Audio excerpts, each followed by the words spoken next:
여러분들 감사합니다. 두 번째 날인데요. 마지막 날 저녁 집회 같아요. 저는 지금 오늘 이 시간이 벼랑 끝에 선 그런 심정으로 여러분들에게 말씀을 전합니다. 성결교회가 도대체 어떤 교회냐? 성결교회 목사가 성결의 믿음에 대해서 얘기를 많이 하지만 그것이 우리 성결교회 성도님들에게 어떻게 살아야 성결된 삶을 사는 건가, 이런 것들을 잘 교육하지 못하고 있어요. 왜냐하면 목사도 부담스럽고 듣는 성도님들도 부담스럽고 그렇게 살려고 하는데 잘 안 될 때가 많아서 너무 부담스럽고 죄의식으로 가득 차게 만듭니다 라고 하는 얘기를 너무나도 수없이 들었기 때문에 저는 오늘 제가 이 설교를 가지고 저희 교회에서도 설교를 했습니다. 제가 사실 이번 주간에 하는 이 5편의 설교는 지난 2달 동안 저희 교회에서 똑같이 설교할 것입니다. 그래서 2달 동안 설교한 것 7편을 5편으로 모아서 설교했는데, 제가 저희 교회에서도 성결의 믿음을 가지고 3시간 설교했는데 오늘은 2시간 묶어서 하고 내일 저녁에 오후 집회 때 마지막 3번째 설교할 겁니다. 그런데 이 설교의 반응이 어떤 분들은 사모하는 분들도 있었고 어떤 분들은 마음이 어두워져서 돌아가는 분들도 봤습니다. 오늘 우리가 제가 그럼에도 불구하고 우리가 이 성결의 복음을 꼭 전해야 되겠다 하는 그런 그 간절한 소원이 저에게 있기 때문에 오늘 이 말씀을 꼭 전하고 싶습니다. 자, 다시 한번 우리 이번 부흥회 한번 그 주제가 공동체를 치유하는 교회인데요. 공동체를 치유하는 교회를 되기 위해서 우리가 3가지 행복을 회복하자, 그렇게 말씀을 드렸습니다. 첫 번째가 무슨 행복입니까? 기도하면 안 되고요. 기도하는 행복, 그까지 들어가야 됩니다. 다 같이 따라서 합시다. 기도하는 행복. 두 번째는 순종하는 행복. 다 같이 순종하는 행복. 그 다음에 3번째는 섬기는 행복. 섬기는 행복. 어떤 분이 그래요. 목사님, 손해보는 장사를 왜 하라고 합니까? 그게 무슨 행복입니까? 말도 안 됩니다.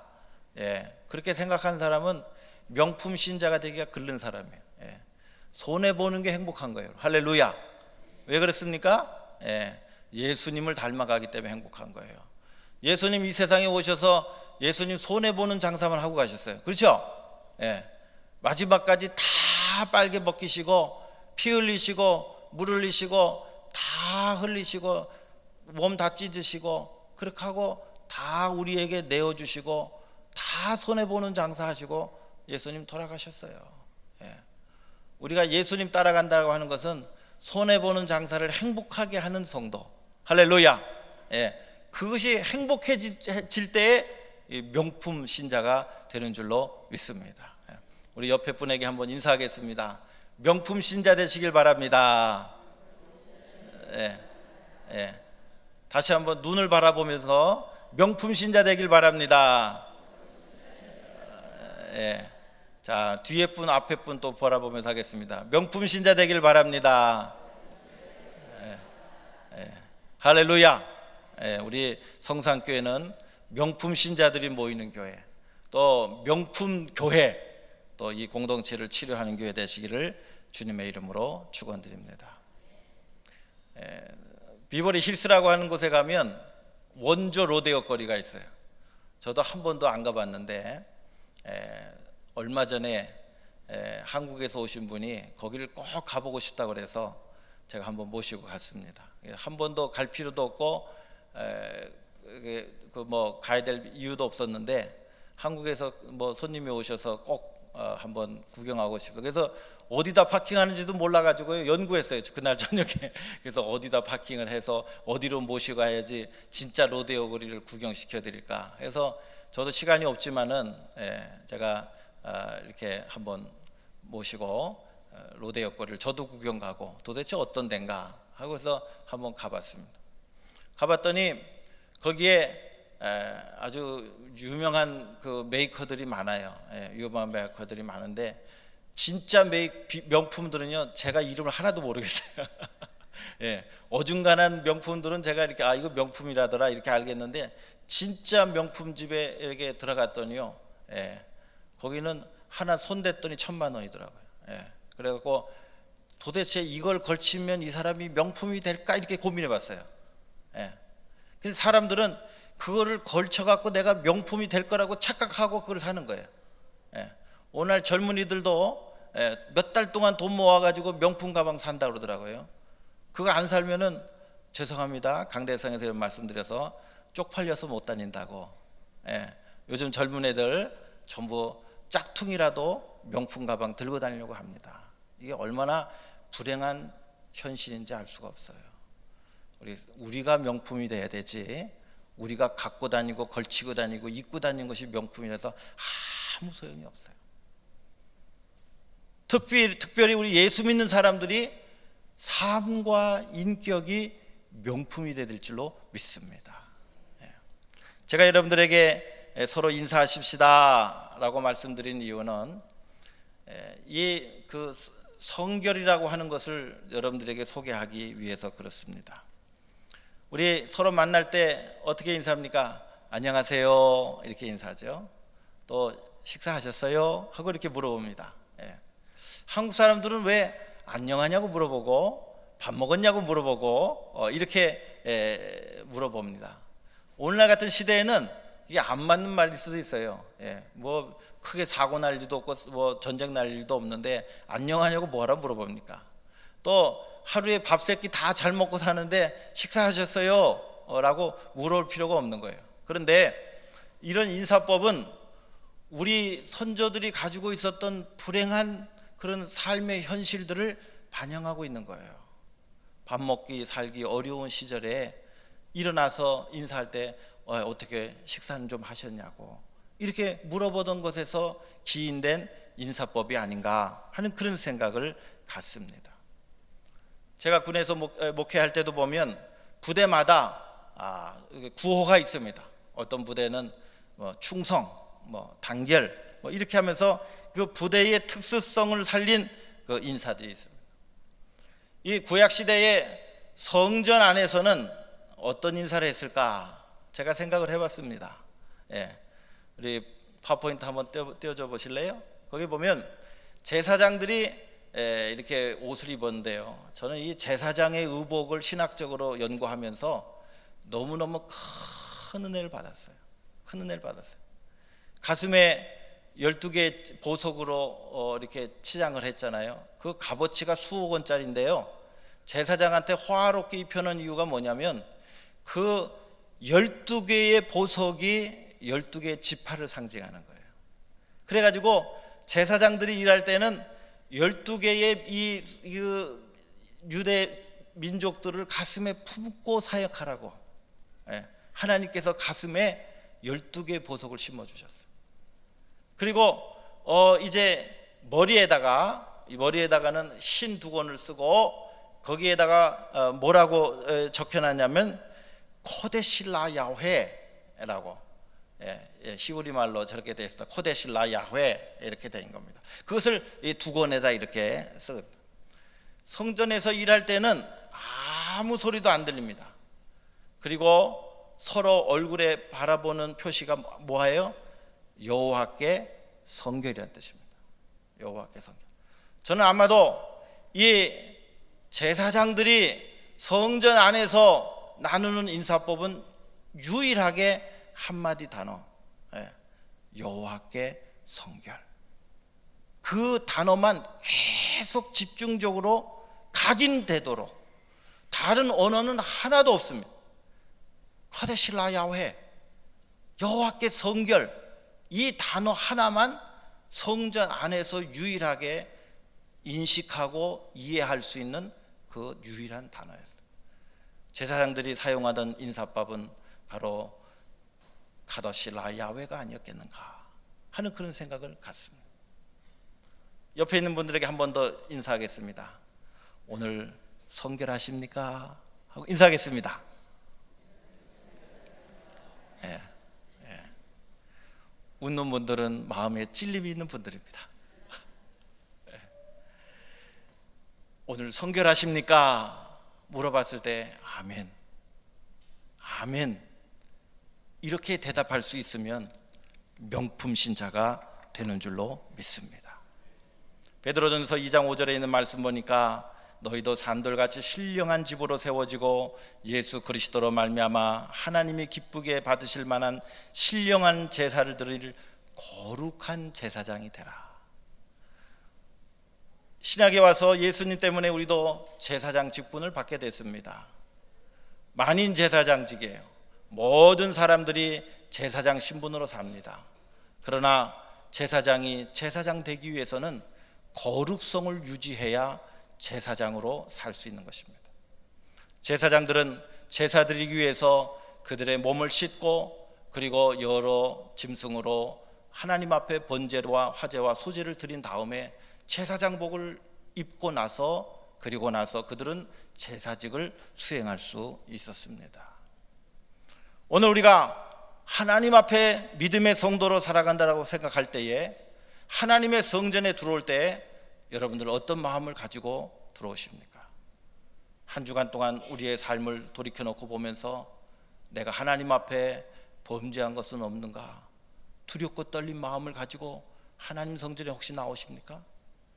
오늘 목사님 나에게 어떤 은혜를 주실까 하는 그런 마음을 가지고 나오십니까? 아니면 아무 생각 없이 나오십니까? 저는 여호와께 성결이라고 하는 단어가 이제 모든 교회의 인사법이 되어야 된다라고 주장하고 싶습니다. 오늘도 성결하셨습니까? 라고 인사하면요, 그것만으로도 명품교회가 되는 줄로 믿습니다. 그것을 자신 있게 인사하고 그것을 자신 있게 대답할 수 있는 교회, 그 교회가 공동체를 살리는 위대한 힘을 가지고 있는 그런 교회라는 것이죠. 아까도 말씀드린 대로 어떤 사람들은 성결이라고 하는 것이 부담스러워서 그냥 대충 적당하게 사는 것이 좋지, 그 얘기하면 교인들이 다 떠나가고 신자들도 싫어합니다. 그런 설교하지 마세요 라고 얘기하는 분들도 있다고 들었습니다. 그러나 성경은 끊임없이 제가 성결에 대해서 연구하고 성결에 대한 말씀을 깊이 묵상하면 묵상할수록 성결에 대한 용어들이 성경 안에 가득 차 있는 것을 발견하게 됩니다.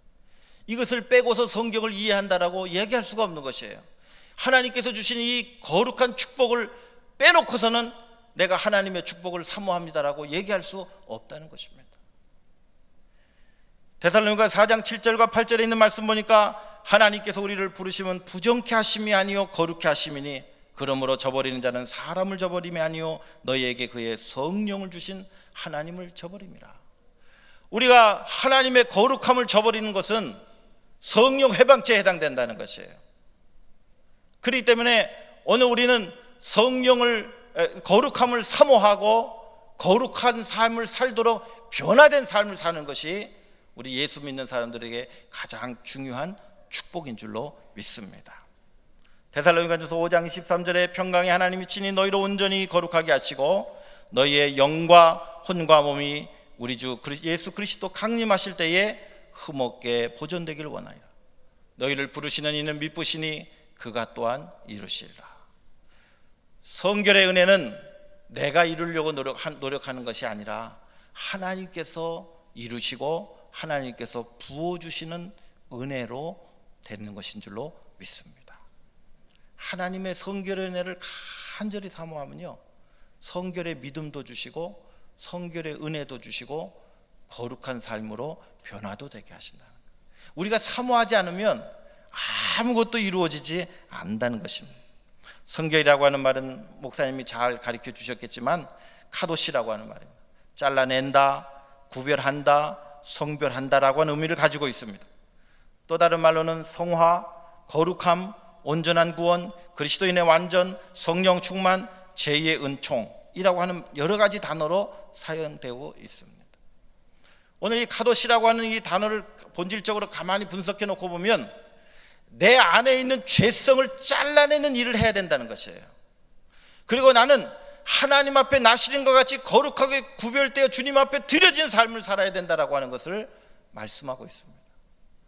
우리가 예수 믿고 구원받은 구원의 감격이 있는데 그 다음에 우리가 해야 될 것이 뭐냐면 내 안에 죄성을 잘라내는 일과 하나님 앞에 거룩하게 내 자신을 드리는 일들을 하는 것이 구원받은 자가 마땅히 해야 할 구원의 응답인 줄로 믿습니다.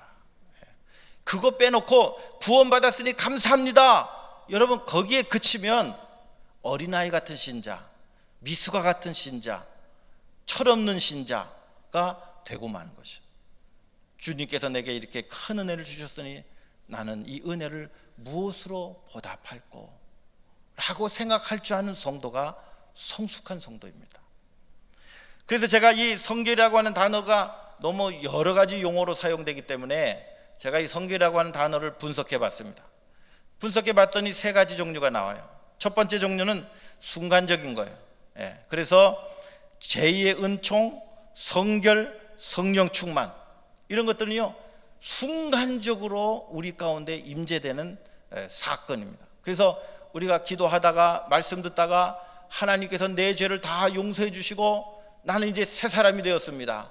하나님께서 내 삶과 내 생각과 내 의지까지도 나를 이제 주장하고 계십니다. 할렐루야 라고 고백할 수 있으면 이것이 순간적인 성결의 믿음이요 은혜인 줄로 믿습니다.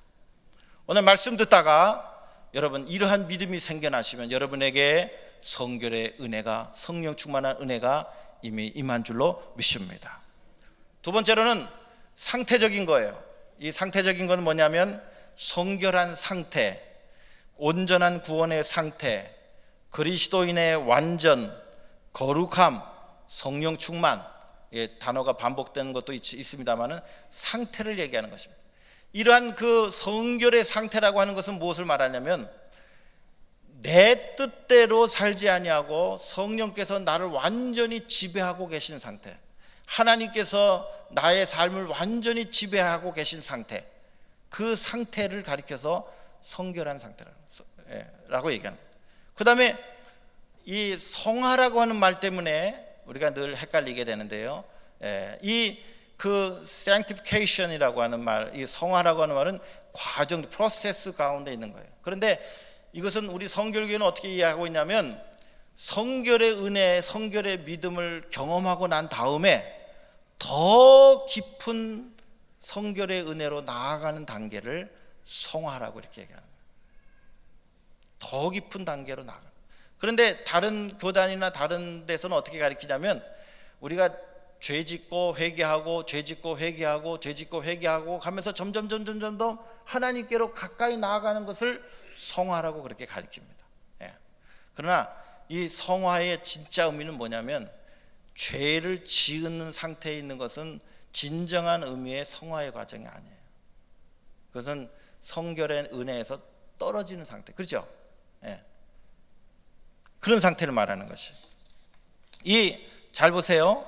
이 성경에 보면 이 성결에 대한 구원의 표현들을 여러 가지로 설명하고 있어요. 제가 한 세 구절 찾았는데요, 거기 보면 에베소 5장 17절, 그러므로 어리석은 자가 되지 말고 오직 주의 뜻이 무엇인가 이해하라. 술 취하지 말라. 이는 방탕한 것이니 오직 성령의 충만을 받으라. 이 술 취하지 말라, 그리고 성령의 충만을 받으라 라고 얘기하고 있죠.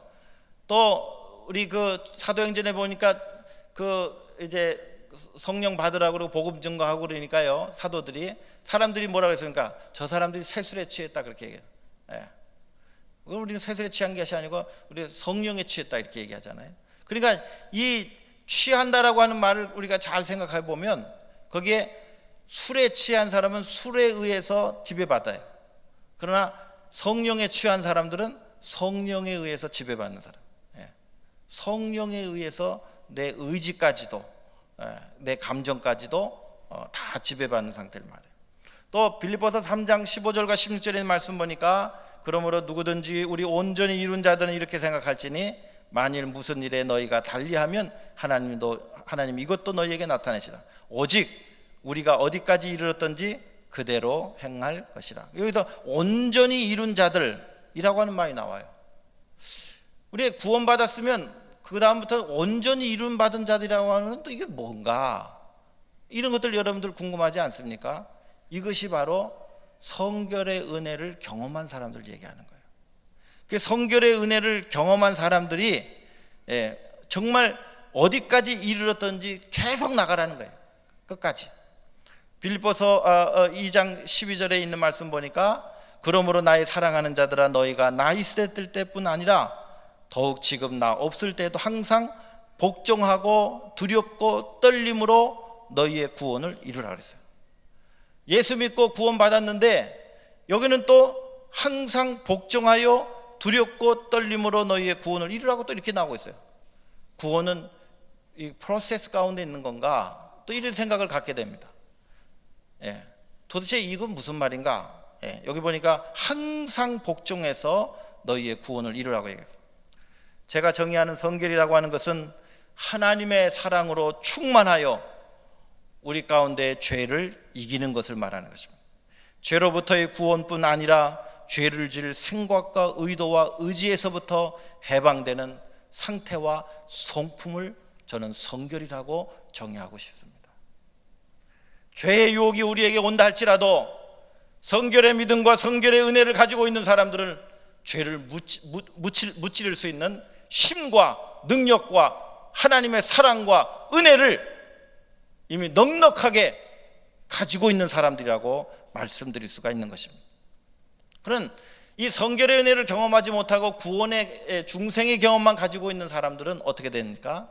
그런 사람들은 부끄러운 구원을 받게 되는 거예요. 구원은 받지만 하나님께서 우리에게 허락하신 최고의 이 땅에서 누릴 수 있는 가장 고상한 성결의 구원, 그 성결의 은혜를 경험하지 못한 채 하늘나라에 가게 될 것입니다. 하나님께서 우리에게 보여주신 이 땅에서 이룰 수 있는 가장 온전한 구원의 상태가 바로 성결의 은혜인 줄로 믿습니다.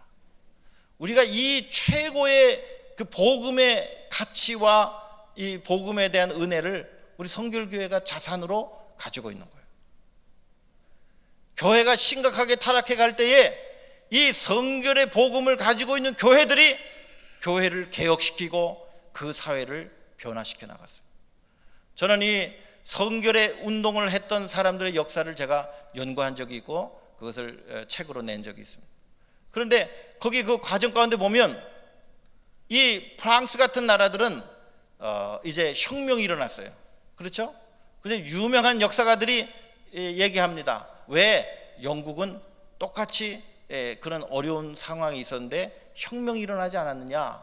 그것은 요한 웨슬레의 성결운동이 있었기 때문에 이 나라가 혁명이 일어나지 않았다는 것이에요. 미국에서도 마찬가지입니다. 미국 교회가 이제 심각하게 세속화되고 타락의 길로 걷고 있는데 그 중에 이 요한 웨슬레의 성결의 은혜를 경험했던 사람들이 모여서 뜨겁게 기도하기 시작했고, 뜨겁게 기도하다가 성결의 은혜를 경험하게 되었고, 질병이 치료되게 되었고, 그들에게 성령의 뜨거운 초대교회에서 일어났던 불같은 성령의 역사와 경험들을 하는 일들이 곳곳에서 일어나기 시작했습니다. 교회가 세속화되고 교회가 점점 인본주의로 흘러가고 있을 때에 성결의 체험을 하고 성결의 운동을 했던 사람들이 교회를 새롭게 변화시켜 나가기 시작했던 것입니다. 여러분, 오늘날 한국교회를 놓고 바라볼 때에 어느 누구도 이것을 개혁하고 치료할 수 없는 심각한 지경에 이르고 말았습니다. 너나 나나 할 것 없이 교회는 개혁돼야 된다, 교회는 변화돼야 된다라고 얘기하지만 어느 누구도 이 문제를 해결할 수 있는 힘을 가지고 있는 사람들은 아무도 없기 때문에 더욱더 안타깝습니다. 교회 목회자들도 세속화되어 가고 있습니다. 교회 성도님들도 세속화의 그 갈림 속에서 그것을 역행할 수 있는 힘이 도대체 없는 것처럼 보입니다. 하나님께서 우리에게 보여주신 이 거룩함의 은혜를 사모하자고 기도하자고 말씀드렸을 때에 그것을 탐탁치 않게 생각하는 사람들도 많이 있는 것을 바라보게 됩니다. 우리가 교회를 개혁시키고 변화시키고 주님께서 원하신 그 아름다운 교회로 회복받기 위해서는 저는 유일하게 남은 복음이 바로 성결의 복음밖에 없다. 세속화되어 가고 있는 이 한국교회를 고칠 수 있는 유일한 힘은 내가 하나님 안에서 성결의 은혜를 경험하는 일밖에 없다. 할렐루야. 여러분, 이것에 꼭 동의해 주시길 바랍니다. 나도 성결의 은혜를 받아서 하나님이 세속화되고 있는 이 교회를, 세속화되고 있는 이 성도들의 삶의 모습을 하나님 변화시킬 수 있는 밑거름이 되게 해달라고요. 우리가 먼저 기도해야 될 줄로 아는 것입니다. 그런데 이런 그 심각한 고민들이 왜 생겨나게 됐냐면 두 가지 이유 때문에 그렇습니다. 왜 성결 은혜가 꼭 필요하냐라고 하는 것. 그것은 뭐냐면 존 웨슬리 목사님께서 이 성결의 삶을 다시 한번 강조하고 있는 이유는 뭐냐면 성경 안에 두 가지 문제를 거론하고 있어요. 하나는 영적인 갈등의 문제예요. 하나님의 뜻대로 살고 싶은데 하나님의 뜻대로 살고자 하는 내 속사람과 하나님의 뜻대로 살지 못하는 내 육신의 삶 속에서 갈등하고 있는 그 바울의 모습입니다. 바울은 결국은 이렇게 얘기합니다. 오호라, 나는 공고한 사람이로다. 누가 이 사망의 몸에서 누가 나를 건져낼 것인가? 내 마음으로는 하나님의 법을, 내 육신으로는 죄의 법을 섬기고 있다라고 하면서 이 자기 자신의 영적인 갈등 가운데 있는 자기의 모습을 발견합니다. 여러분, 이것이 구원받은 자의 행복한 모습입니까? 예수 믿고 더 갈등이 심화됐는데요. 교회에서 얘기하는 말씀대로 순종하자니 또 세상적으로 살아가야 될 여러 가지 많은 일들이 있어요. 어쩔 수 없이 하나님의 말씀대로 불순종하지 못하고 살아갈 경우들도 많습니다. 너무 마음속에 갈등이 심한 거예요. 이렇게 해가지고는 우리는 도저히 행복한 삶을 살 수가 없는 것입니다. 또 한 가지 증상은 무엇이냐면 무기력증이에요. 무기력증. 에베소 4장 21절에 있는 말씀부터 30절에 있는 말씀까지 보니까 진리가 예수 안에 있는 것 같이 너희가 과연 그에게서 듣고 그 안에서 가르침을 받았을진데 너희는 유혹의 욕심을 따라 썩어져가는 구습을 쫓는 옛사람을 벗어버리고 심령으로 새롭게 되어 하나님을 따라 의와 진리와 거룩함으로 지으심을 받은 새 사람을 입으라. 마귀로 틈을 타지 못하게 하라. 30절에 하나님의 성령을 근심하게 하지 말라. 그 안에서 너희가 구속의 날까지 인치심을 받았느냐. 예수 믿는 사람들 가운데 아직도 유혹의 욕심에 옛날 습관에 젖어가지고 거기에 끌려다니는 그 삶의 모습을 발견한 것이에요. 영적 갈등도 심각하지만 날마다 패배하는 나의 영적인 무기력한 상태가 더 심각한 거예요. 주님의 말씀대로 살 만한 능력이 나한테 없는 것이에요. 주의 말씀에 순종할 만한 힘이 나에게 더 이상 존재하지 않는다는 것입니다. 내가 예수님을 구주로 영접했음에도 불구하고 내 안에 있는 마음의 욕심이 내 삶을 늘 지배하고 있는 나의 삶의 모습을 발견하게 되는 것입니다. 성경은 계속해서 얘기합니다. 골로새 3장 5절에 그러므로 땅에 있는 지체를 죽이라. 곧 음란과 부정과 사욕과 정욕과 탐심이니. 여기 결정적으로 얘기합니다. 탐심은 우상숭배라는 거예요. 하나님이 우상숭배를 제일 미워하셨는데 우리 예수 믿는 사람들의 삶 속에 탐욕이 가득한 것입니다. 예수님을 아무리 오래 믿어도 이기주의에서 해방되지 못하는 사람들이 많이 있습니다. 나 중심주의. 그래서 예수님을 섬기는 행복이라고, 이웃을 섬기는 행복이라고 얘기하면 이해가 안 돼요. 이기주의가 내 안에 가득 찼기 때문에. 이 손익계산서가 머리가 좋아서 벌써 타사사 다 나와요. 이렇게 하면 내가 손해인데 이게 뭐가 행복해? 머리가 너무 현명해가지고 손해보는 장사는 절대 안 합니다. 그러니까 이 탐심이 우리의 삶을 지배하고 있기 때문에 우리는 행복하지 못한 것입니다. 성도는 이 죄의 유혹, 본성적 유혹에서 해방되지 않는 한 온전한 구원에 이르지 못하였다라고 선언하는 것이 성결의 복음입니다. 그래서 성경은 얘기합니다. 디모데전서 6장 12절에 믿음의 선한 싸움을 싸우라, 영생을 취하라, 이를 위하여 내가 부르심을 입었고 많은 증인들 앞에서 선한 증거를 하였느니라. 이런 영적인 갈등과 절망감과 본성적 유혹에서 벗어나서 성결의 은혜를 어떻게 체험하고 성결을 어떻게 유지할 수 있을까? 라고 하는 것이 오늘 우리에게 심각한 질문이 되어야 한다는 것입니다. 저희 교회 권사님이 굉장히 모태신앙으로 자랐고, 그리고 하나님의 은혜를 굉장히 사모하는 분이에요. 굉장히 솔직한 분이에요. 근데 저에게 어느 날 와서 그런 상담을 하세요. 목사님, 저는 하나님의 뜻대로 순종하지 못하고 날마다 패배하고 살기 때문에 이걸 이겨낼 수 있는 힘이 없는데 목사님 어떻게 하면 좋아요? 권사님이 눈물을 뚝뚝뚝뚝 흘리면서 저한테 하소연을 하시는 거예요. 여러분, 이런 고민이 여러분들에게 있습니까? 이 고민이 있기를 바랍니다. 주의 뜻대로 순종하지 못하는 이 나약하고 연약한 나의 모습 때문에 여러분 안타까워하시기를 바랍니다. 그러나 그것을 당연한 것으로 생각해 버리면 하나님께서 우리에게 이미 축복으로 예배해 놓으신 그 아름다운 성결의 은혜를 우리는 한 번도 누려보지 못하고 우리는 그냥 주님 오실 날 주님을 영접할 수밖에 없는 것입니다. 제가 오늘 여러분들에게 성결의 은혜를 경험하는 방법을 알려드리겠습니다. 그리고 성결의 은혜를 어떻게 유지하고 살아갈 것인가 하는 것을 여러분들에게 조금 빠르게 설명하겠습니다.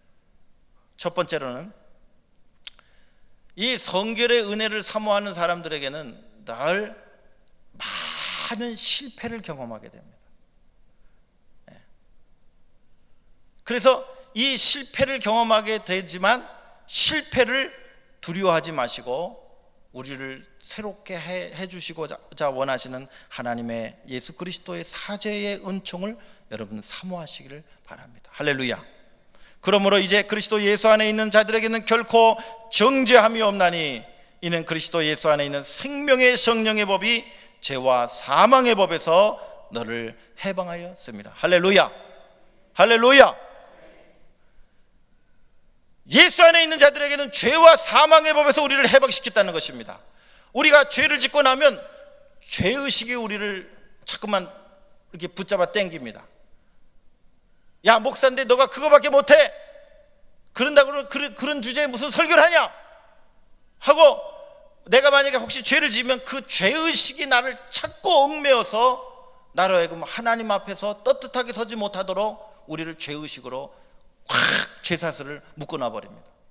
그러나 오늘 로마서 8장 1절에 있는 말씀이 우리에게 소망을 주는 것은 예수 안에 있는 자들에게는 결코 정죄함이 없고 죄와 사망의 법에서 우리를 이미 해방시켰다는 이 해방의 선포가 우리에게 있는 줄로 믿습니다.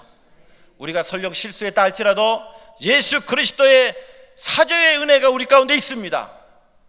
그래서 늘 반복적으로 죄짓고 회개하고 죄짓고 회개하라고 하는 말씀이 아니에요. 죄의식에서, 죄의 사슬에서 이제는 더 이상 얽매여 살지 않아도 된다는 것을 선포하시라는 말씀입니다. 한 번 실패했다고 두려워하지 마십시오. 두 번 실패했다고 두려워하지 마십시오. 100번 실패해도 여러분 두려워하지 마십시오.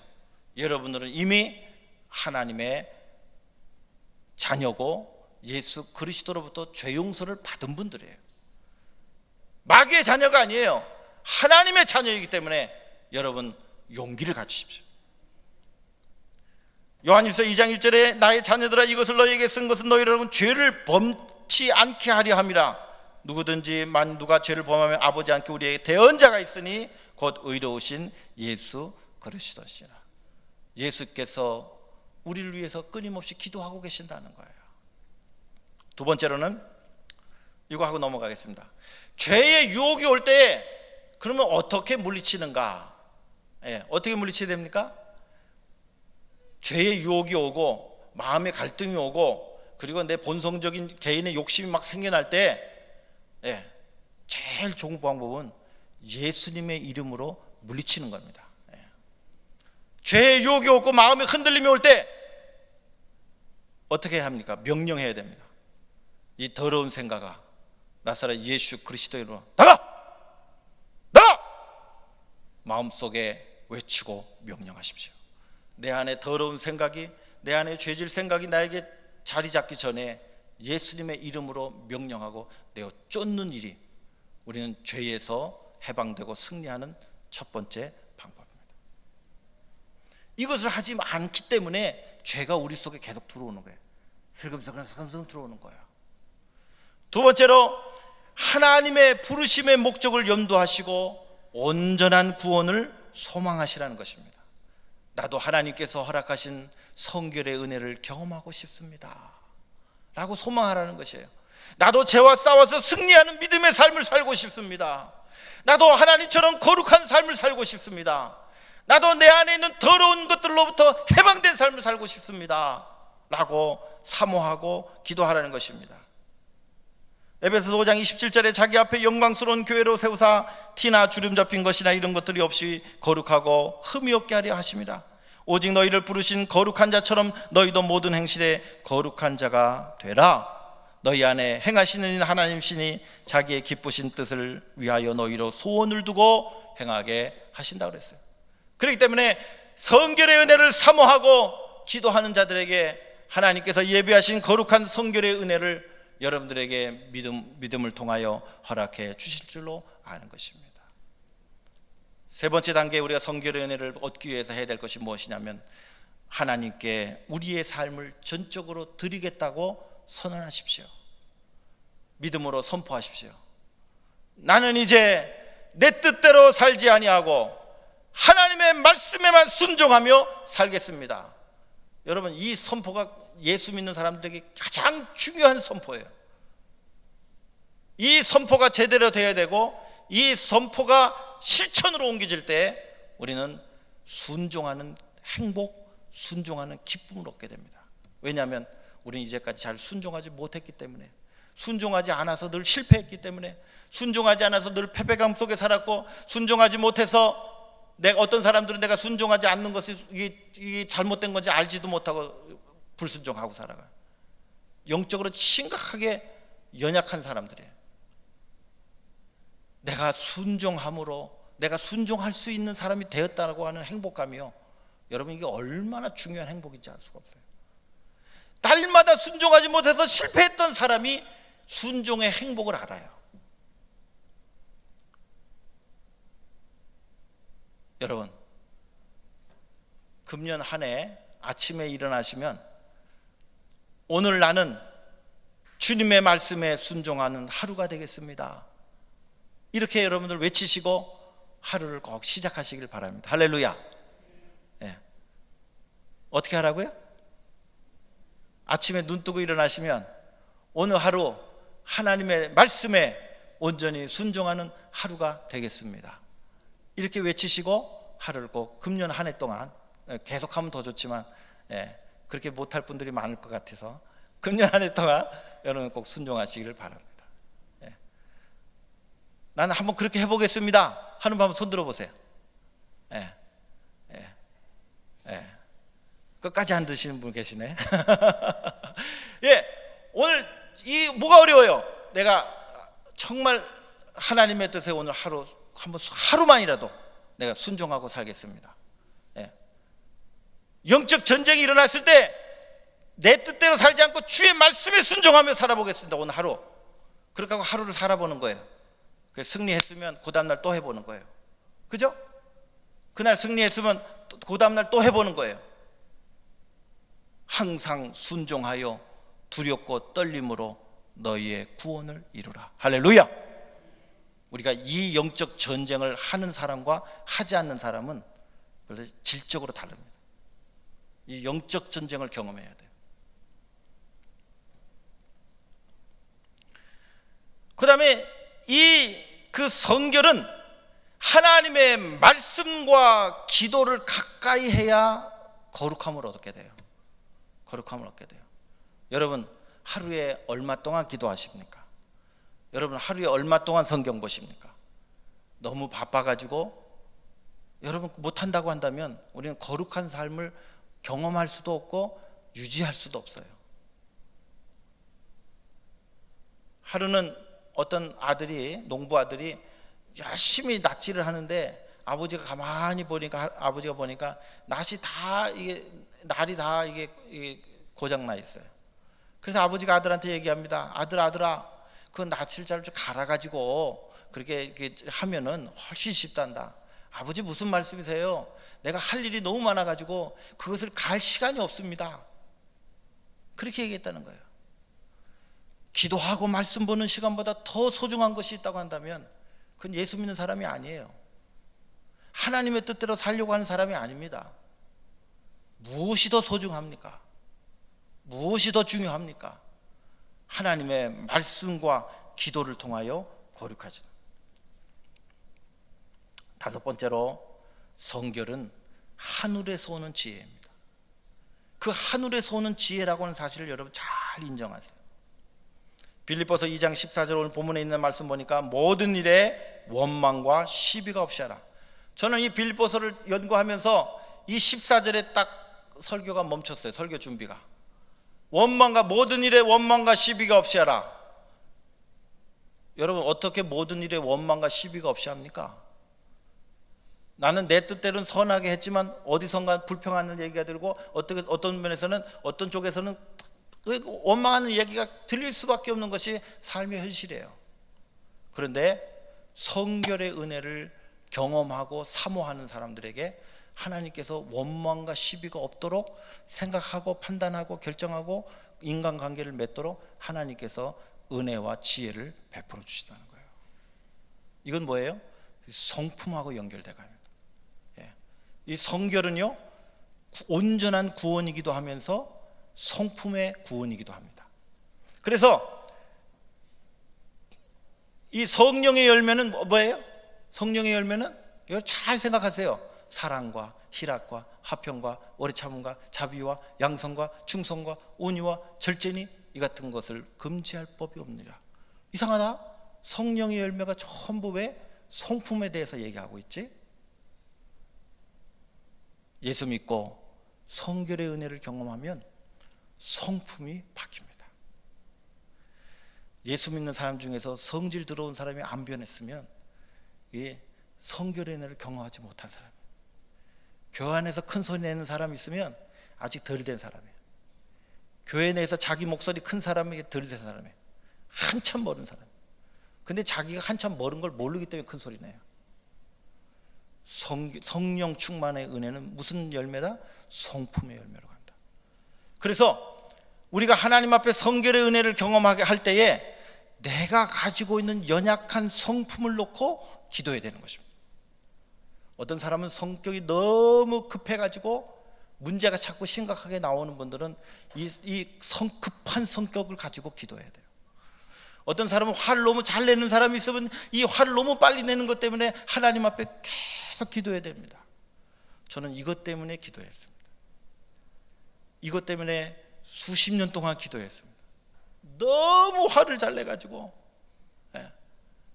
아무리 해도 조금만 이렇게 신경을 안 쓰면 또 화가 확 나는 거예요. 나도 모르게 화가 나요. 그래서요, 이것 때문에 하나님 앞에 얼마나 기도했는지 알 수가 없어요. 하나님, 제가 화를 너무너무 잘 내서 목사로서 덕을 못 세우고 있습니다. 아버지로서 덕을 못 세우고 있습니다. 남편으로서 덕을 못 세우고 있습니다. 하나님, 너무너무 부끄럽습니다 하고 이 화내는 것 때문에 제가 기도를 너무 많이 했어요. 어느 날 하나님께서 이것을 치료해 주시길 바랍니다. 우리가 가지고 있는 잘못된 성품을 가지고 하나님 앞에 치료받는 것이 성결의 은혜를 경험하는 것인 줄로 믿습니다. 교회 안에서는요, 큰 소리가 나면 안 돼요. 교회 안에서는요, 안 됩니다 하는 소리가 들려서는 안 돼요. 오직 하나님께 성결입니다. 할렐루야. 우리 성산교회는 오직 하나님께 성결, 하나님께 성결. 나는 그 삶을 살고 따라가겠습니다. 성결한 사람의 특징 4가지만 간단하게 말씀드리고 여러분들에게 함께 기도하는 시간 갖겠습니다. 베드로전서 1장 14절로 16절 한번 보여주세요. 거기 있는 말씀 보면 다 같이 한번 읽겠습니다. 네, 시작. 읽으세요. 시작. 큰 소리로 시작.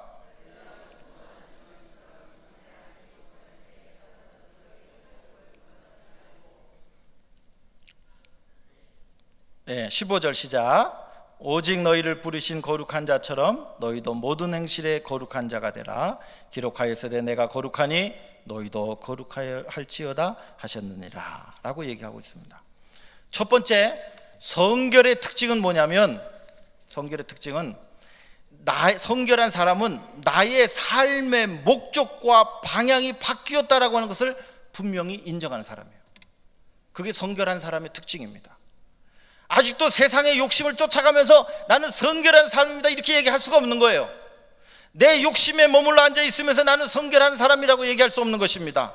베드로전서 1장 14절에 있는 말씀처럼 순종하는 자식처럼, 아까 우리 두 번째가 뭐라 그랬어요? 순종의 행복이라고 그랬죠. 순종하는 자식처럼 이전에 알지 못한 때에 쫓던 너희의 사욕을 본받지 말고, 사욕이라고 하는 것은 개인적인 욕심을 말하는 것입니다. 교회 안에 분란이라고 하는 것은 늘 개인적인 욕심과 열등감 속에 남들보다 더 인정받고 싶어하는 그런 생각들 때문에 일어나는 경우들이 많이 있습니다. 정말 믿음의 사람들은 누가 알아주든 알아주지 않든 이름 없이 빚도 없이 가장 험한 일, 어려운 일을 행하는 사람들이 참된 일꾼이에요. 교회 장로님들을 왜 세우신지 아세요? 남들이 하기 싫은 일을 하라고 시킨 거예요. 그게. 이게 내가 해야 될 일이다 이렇게 생각하면 진짜 장로님이에요. 근데 나는 장로다라고 이렇게 권위 세우려고 하면 그런 장로님은요, 아무나 할 수도 있어요. 어린애한테도 시켜도 할 수 있어요. 나는 장로다. 그거 왜 못해요? 나는 장로다 이렇게 권위를 세우는 거는 누구나 다 할 수 있는 거예요. 그러나 남들이 하기 싫은 것들을 하기 위해서 장로님들을 세우는 거예요. 그렇잖아요? 그게 맞잖아요. 아무도 동의를 안 하시네. 네. 장로님들한테 죄송합니다. 제가 잘못 얘기했으면. 그런데 그게 맞는 거예요. 남들이 하기 싫은 일을 해야 그게 덕이 되고 본이 되는 거예요. 네. 그래야 교회의 질서가 세워지는 거예요. 장로님이 어려운 일을 할 때 안수 집사님 옆에서 아유 장로님 제가 할게요 따라가면 이게 더 멋있는 교회가 되는 거예요. 네. 제가 오늘의 교회 집회를 1년에 한 번씩 꼭 참석했는데, 거기에 오늘의 교회 집회할 때는 그 교회 장로님들이 일주일간 휴가를 냅니다. 그런데요, 이 장로님들이 보통 장로님들이 아니에요. 너무너무 바쁜 분들이에요. 의사도 있고 거기에 무슨 고위공직자들도 있고, 이런 분들이 1년 한 주간 동안 목사님들 집회를 섬기기 위해서 휴가를 냅니다. 그리고 나비 넥타이를 메고 목사님들을 서빙을 해줘요. 그분들이 이렇게 대학교 총장님도 계시고 이런 분들이 일주일간 휴가를 내가지고 목사님들을 섬겨요. 어느 그 나이 많으신 장로님께서 그냥 이 의자를 타고 올라가셔서 그 교회 전등을 바꾸느라고 달달달달 떨면서 그걸 바꾸시더라고요. 제가 눈물이 왈칵 쏟아졌습니다. 아마 보통 장로님들 같으면 아무개 집사 저거 좀 갈아 껴 라고 얘기할 텐데, 달달달달 떨시면서 그 한 70 넘으신 장로님 같아요. 그걸 그냥 바꾸시느라고 애를 쓰죠. 제가 얼른 가서 그 장로님이 하시는 것을 도와드려서 전구를 바꿨습니다. 정말 우리가 어떤 것이 행복인가를 아는 분들이에요. 우리가 귀한 집회를 열어놓고요, 나는 바빠서 못합니다 어떻게 합니다 이렇게 하면 교회가 서로에게 상처가 되는 거예요. 그러나 제가 요번에 집회를 위해서 휴가 냈습니다. 제가 집회를 위해서 제가 금식 중에 있습니다. 제가 집회를 위해서 이렇게 헌신하겠습니다 라고 하는 고백들이 나오면 함께 신나는 거예요. 우리가 신앙생활을 신나게 하려면 중직자들이 먼저 헌신하고 섬기는 행복을 아는 분들이 나오면 그 교회는 행복해지기 시작하는 거예요. 그것을 누가 먼저 하라고 그랬어요? 목사님이 하셔야 되고 장로님들이 먼저 하셔야 되고 그래야 되지. 예? 새신자 벌고 헌신하시오 이렇게 얘기하면 그게 질서가 잡힙니까? 질서가 절대 안 잡히는 거예요. 예. 그래서 내가 교회 안에서 하기 싫은 일들을 위해서 내가 하나님께서 나를 기름 부으셨다 라고 하는 그런 마음으로 일하기 시작하면요, 교회가 행복해져요. 교회가 행복해져요.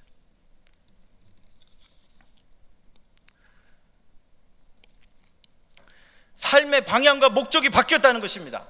과거에는 세속적인 리더십은 명령하고 지시하고 그렇게 하는 것이 세속적인 리더십이지만, 예수님의 리더십은 발을 닦이시고 씻으시고 섬기시고 몸을 찢으시고 물을 쏟으시고 그렇게 다 베풀어 주시는 서벤트 리더십으로 우리를 섬겨 주셨습니다. 목숨까지도 버리시면서 우리를 섬겨 주셨습니다.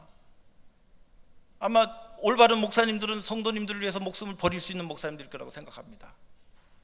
올바른 장로님들은 사랑하는 믿음의 성도들을 위해서 내가 목숨을 바쳐서 그 영혼을 내가 사랑하고 구원해야 되겠다라고 하는 그런 마음을 가지신 장로님들이면 진짜 장로님들인 줄로 믿습니다. 예수님께서 먼저 그런 섬김의 리더십을 우리에게 보여주셨기 때문입니다. 골로새서 3장 10절에 있는 말씀 보니까 새 사람을 입었으니 이는 자기를 창조하신 이의 형상을 따라 지식에까지 새롭게 하심을 받은 자입니다. 할렐루야. 세상의 지식으로 하나님의 거룩한 은혜를 판단하지 마십시오. 하나님의 위대한 복음을 제한시키지 마십시오.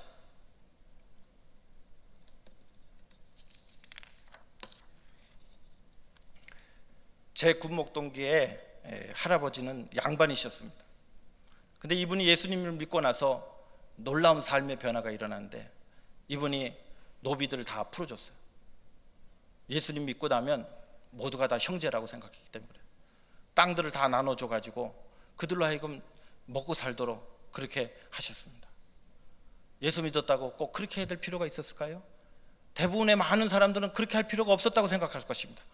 그러나 이 할아버지는 주께 받은 사랑이, 은혜가 너무 커서 자기 수하에 있는 사람들을 종으로 부릴 수가 없었던 것입니다.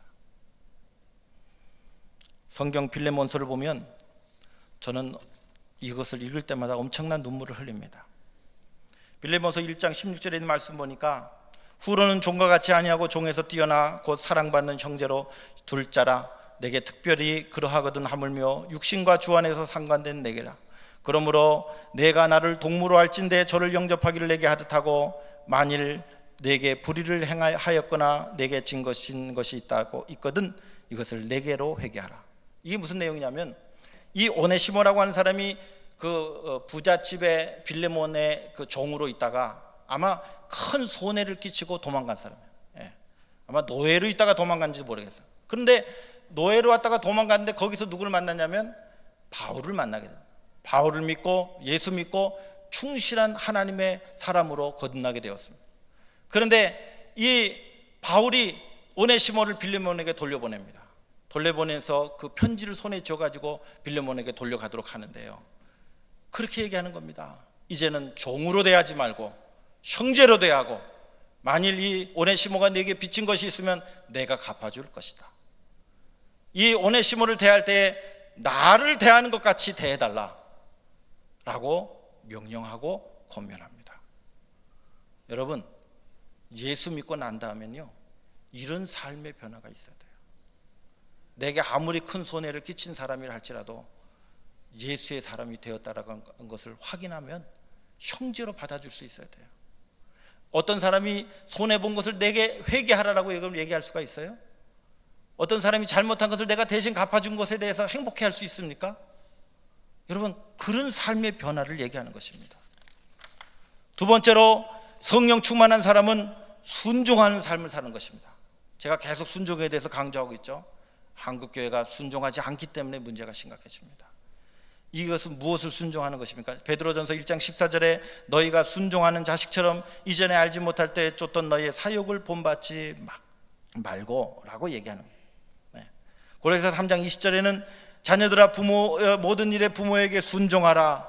이것이 주 안에서 기쁘게 하는 일이라.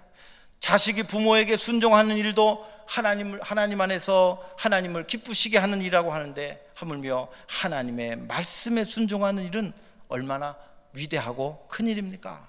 신명기 1장 36절에도 오직 여분네 아들 갈렙은 온전히 여호와를 순종하였은즉, 온전히 여호와를 순종하였은즉 그는 그것을 볼 것이요 그가 밟은 땅을 내가 그와 그의 자손들에게 주리라.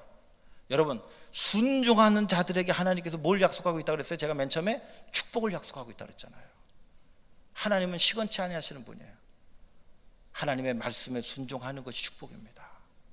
이것을 절실하게 느끼는 사람만 참 순종을 할 수가 있어요. 겉으로 들으면 순종이 잘 안 됩니다. 세 번째로, 주님을 닮아가는 삶입니다. 성결한 사람은 늘 주님을 더 깊이 닮아가려고 노력을 해요. 우리 이제는 모태신앙 가진 사람들도 많고요, 신앙생활을 수십 년 동안 오래 한 분들 많고요, 소위 말해서 교회 안에서 누가 제일 닳고 달았을까요? 죄송합니다, 이런 얘기해서. 닳고 다른 사람, 누가 제일 닳고 다른 신자가 되냐면 그게 목사예요. 목사가 신앙생활하는데 제일 닳고 다른 사람이 되기가 쉬운 사람들이에요. 너무 잘하니까 교회에 대해서.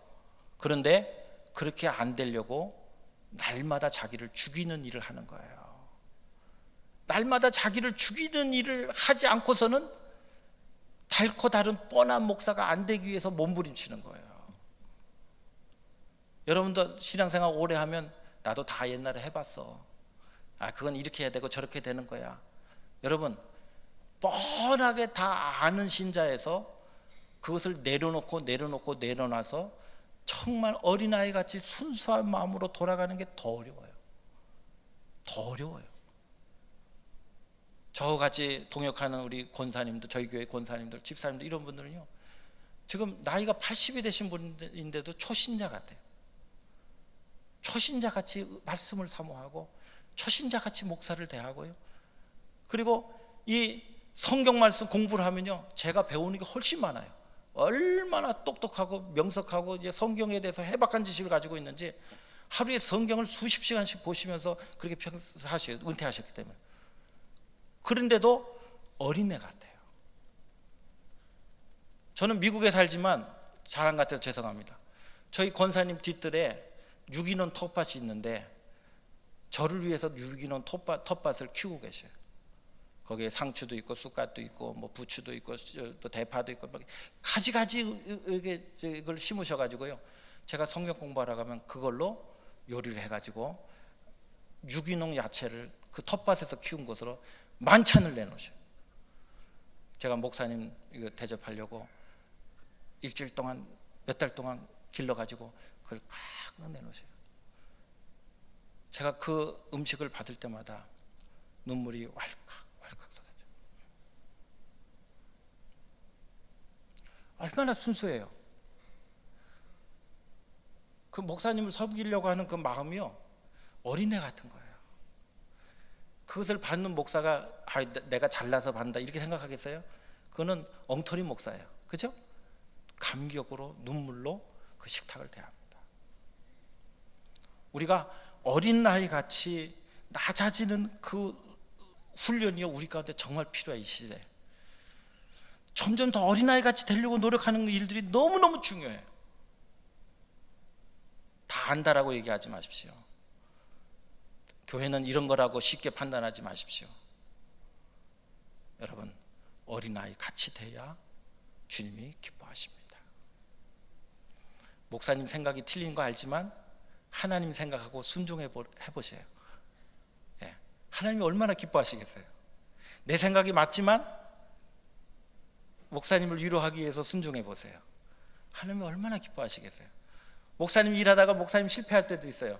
그럼 목사님이 얼마나 부끄러우겠어요. 근데 목사님 그거 틀렸는데 그거 왜 하자고 그래가 그렇게 됐습니까? 서로 불편한 거예요. 그렇죠? 서로 불편한 거예요. 주님을 닮아가려고 노력하는 거예요. 어린아이 같이 주님을 닮아가려고 노력하는 삶을 말하는 것입니다. 네 번째로, 생활 속의 구원을 추구합니다. 이거 굉장히 중요한 얘기예요. 베드로전서 1장 15절에 있는 말씀 보니까, 오직 너희를 부르신 자처럼 너희도 모든 행실에 거룩한 자가 되라. 이거 중요합니다. 행실에 거룩한 자가 되라 라고 하는 거예요. 고린도서 5장 10절, 이는 우리가 다 반드시 그리스도의 심판대 앞에 각각 드러나 선악간에 그 몸으로 행한 것을 따라 받으려 함이라. 우리의 몸으로 행한 것대로 하나님 앞에 보응을 받게 될 것입니다.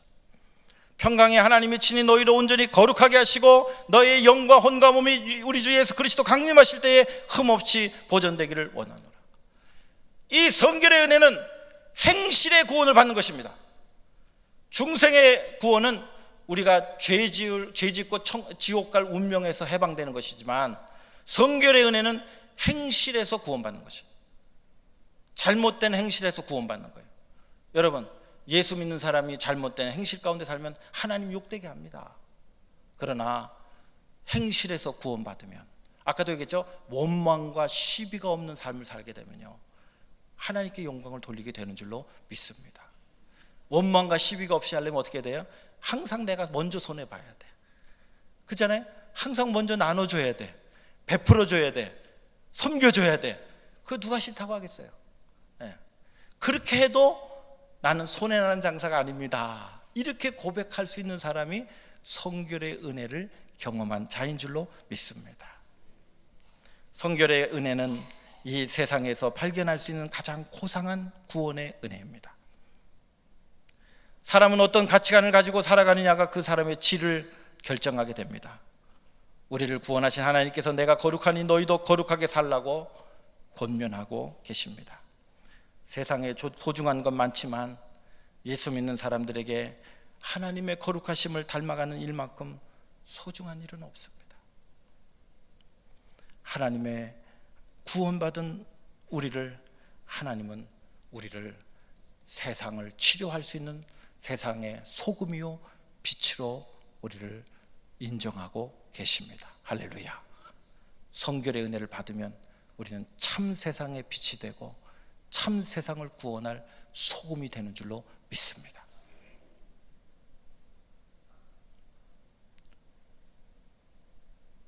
성결의 은혜를 사모하시고 성결한 삶을 사시는 명품 성도 되시기를 주님의 이름으로 축원합니다.